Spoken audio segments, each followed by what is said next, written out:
Okay, just a quick update. It's September 1st, first of the month, and it's 11:25 a.m. on the East Coast.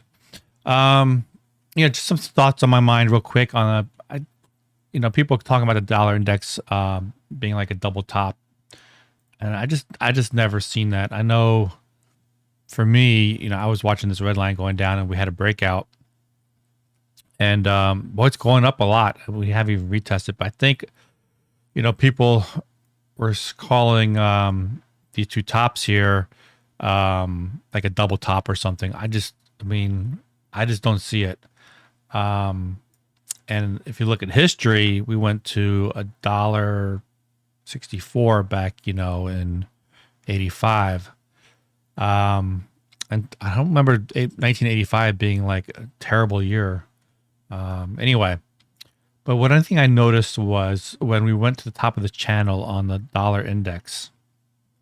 Let's see now, right about here, or was it?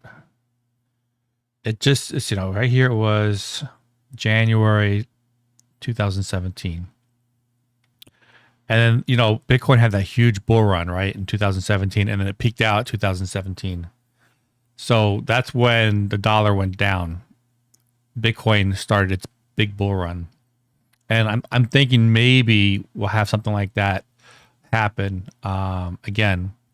So if the dollar reaches up to at the top somewhere, whenever it hits the top of the channel, maybe it might happen at the end of this year. Maybe we still have some pain for, until Christmas. And maybe the US dollar index will hit somewhere up here. Let's see now if it's where I'll slide my cursor over a bit. That would be right there. The dollar index might be close to like 115, 116 in December if it continues its trajectory, right? And then maybe if the dollar starts falling like it did back here in January 2017, that'll start the Bitcoin bull run. It's just a theory of mine, but I just see a lot of YouTubers and Twitter posts about the dollar like double topping out and stuff. And it's just something I kind of want to mention. And I had it in my notes here for a while. You might have seen me, flash it a little bit in the previous YouTube videos. Anyway, let's just see what the stock market's doing real quick. We had another down gap on the daily chart for the S&P 500. Showing weakness. And, we have this gap down here, which could go down another, it looks like it's going to go that way, right? It could go down another, 3%.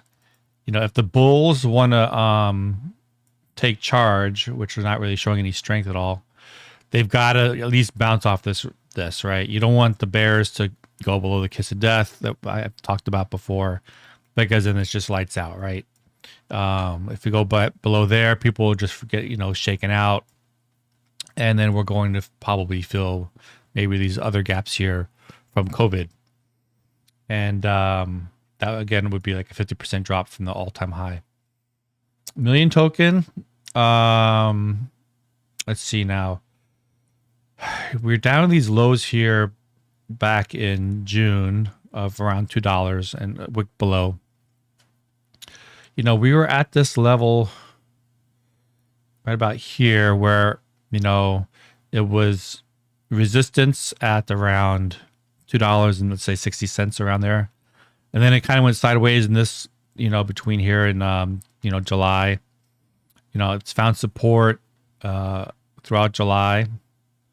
Didn't go below, 253 or so. And then here in late August, we again found that same support at around $2 and 56 thereabouts, take a few pennies. So if we break below that key support somewhere around 256, 255 or so, we're probably going to go down back to these lower levels at 215 and then maybe wick down below again. We'll just have to see what Bitcoin's going to do.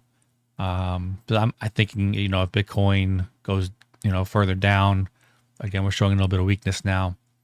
I think, if I'm not a betting man, but if I was a betting man, I think we would come down and retest this lower green band, which is again, back in the 1700s, somewhere between 17 and 1800s. So, then I'm pretty sure altcoins, and not just million token, will show weakness as well. If Bitcoin's showing weakness, and they'll probably bleed more, but they do really well, better when Bitcoin goes up. But with the market and all my macro concerns, I'm still looking, bearish. Here we are on the monthly chart for Bitcoin. And that previous month in August, which just closed yesterday, that candle closed, and it's showing almost like it's a very bearish candle. It's almost engulfing, or is practically engulfing, the previous month candle, and now we're going below it. So it could act as resistance if it's trying to go up. So, right now on the monthly, if the bulls want to take control, they have to get above this key low level of around, let's just say $20,150. They got to get above that key level. Look at the way the candles closed on the monthly. It's just about, they closed here and they opened here and they closed here. It's basically the same price. And now we're heading below that price, which doesn't look good on the monthly chart. And monthly, big macro candles, you can't ignore. On the weekly chart, we're below the 200 weekly moving average again. That's not good. And bearish engulfing candle, one after another. It's still, what is it, about toward the end of the week or so, but it's not looking good. So, coming down to, the low $17,000 range, 17,200 or so, looks very likely at this point. And I don't think I'll need to go look at the daily, right? But it looks like it's kind of going sideways somewhat. Consolidate, going sideways, down. Consolidate, going sideways. It did kind of go up a little bit, down. But, and on the 4-hour chart, I'm assuming we're below the exponential ribbon, which of course we are. And the daily chart, we're way below the exponential ribbon. The weekly chart, we know we're below the exponential ribbon there. And again, if you want to say we're in a bull market, we got to get above this exponential ribbon, which is way above, 26,000 somewhere. So I just wanted to throw my thoughts on there. Sorry about having the disclaimer up the whole time. This is not financial advice. And I just want to throw something up real quick. And, if you like these little nuggets of news rather than some long talk about something, give me a like, subscribe, comment down below, and maybe I'll do more of these videos. And let's see now on Dex Tools. It's pretty similar to what I just showed you in Defined. You could draw these charts any way you want. It looks like you got a low here, a higher low, and we're basically at the same lows here. So if we, again, break that support, if we go below the same price, $2.58, then you're going to probably hit these lows down here. I'm thinking like $2.20 or so. So anyway, so you guys be patient. And I just wanted to go over the dollar index real quick on that and the monthly candles. And you probably saw this chart from a while ago. I still have it on my computer screen with the RSI on the weekly. Now, I think we could have a lower RSI like we did back here in June of 2015, because we had a similar double top back then.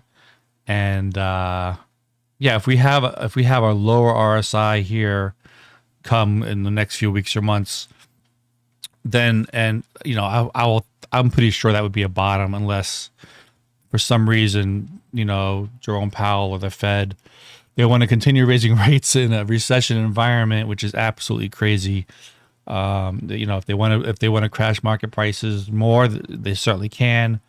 But if they've got the tools to avoid a recession, which they say they do, they're going to have to pivot and lower interest rates, not raise them during a recession. If they start to pivot and we already have that lower RSI, I'm going to probably go all in on crypto. I won't be like saving cash like I'm doing right now. So yeah, I just want to go over that too with the Bitcoin RSI, but the main thing was the dollar index and my theory on, if we hit this upper channel at the end of the year and the dollar starts showing weakness, that could be the start of the bull run, which would be nice because it'll be like January, February, and you got a whole year of 2023 to look forward to, a new bull run, when the price will be, who knows, maybe the low will be 14,000, like a monthly support range somewhere around there. If it keeps going up higher, who knows where it can go. It went up, at these levels back here in 85. So, okay, everybody have a good day. Like, comment, subscribe if you want to see more of these short videos. Thanks. Bye.